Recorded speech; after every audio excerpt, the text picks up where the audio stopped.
Hi, it's Ben from Tech Week Europe. We're here at Cloud Expo 2015, currently joined by Andrew Bartlam, who's the VP of BizDev for CipherCloud. How's it going? Yeah, very well, thanks, Ben. Thanks for having us today. No worries. So what is CipherCloud doing at Cloud Expo this year? It's a great question. Really busy event. Super pleased to be here. So we're the leader in cloud information protection solutions. So we help companies to embrace the public cloud, but with all of the conventional security benefits they would get from on-premise security. Okay. Big question. Can cloud providers guarantee data privacy? I'm glad you asked. The answer is kind of, but mostly no. Mostly no. That sounds a bit cryptic, but let me explain. We live in a world where the world and his wife is going enterprise cloud, public cloud.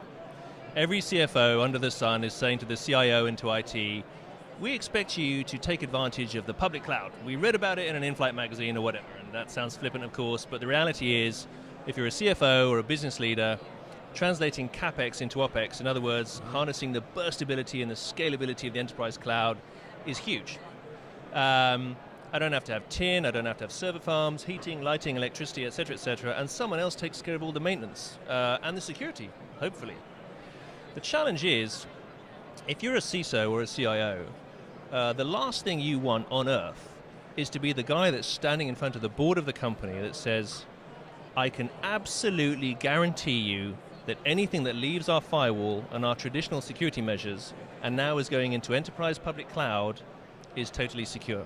Because you can't. You simply can't. Because the fact of the matter is, you're no longer in control as the client. Now the reality is, enterprise cloud has been architected from the ground up to be secure, but it's not just a question of security, right? It's a question of control and compliance and data residency and other areas. So, great example, Germany.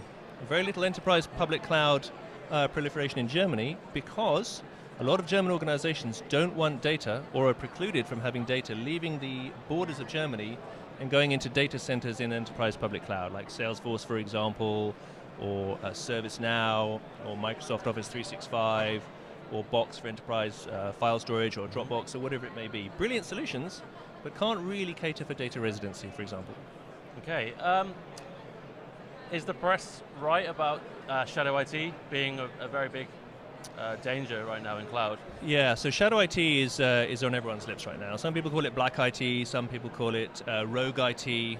I sat with a CISO the other day of a very large multi-billion-dollar company, and I said to him, tell me what you think the ramifications of shadow IT are for your organization. And he said, I don't think we have a challenge with shadow IT. And I said, that really worries me. And he said to me, why? Is it because you can't sell me some kind of product to mitigate against it? And I said, no, it's because I'll tell you what, you do have a challenge. Every single large enterprise organization in the world has a challenge with shadow IT because users inside your organization will always find a way to make their job easier. And to the extent that we can help as a vendor organizations to understand the impact of shadow IT, for example, how many unsanctioned clouds do I have in my network, but not just what unsanctioned clouds I have, what data is going into those clouds, who's put it there by name, and whether or not that data violates my DLP policy is absolutely huge. So if you tie it all together, understanding the impact of shadow IT, and then being able to mitigate against it by bringing some of those clouds in-house and then encrypting or tokenizing the data that goes into the public cloud gives me the ultimate 1 + 1 = 3 solution. So the point is, I can have all the traditional benefits of on-prem security with the burstability of the cloud.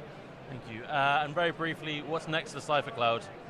So we are very much moving from an enterprise encryption and tokenization player, a cloud security player, to a discovery player as well, understanding the impact of different areas such as shadow IT, then securing it, and then understanding anomaly detection and so on and so forth. So much more of a platform play than a point product a vendor play. Okay, thank you. That was Andrew Bartlam from CipherCloud, and we've been Tech Week Europe. Thank you.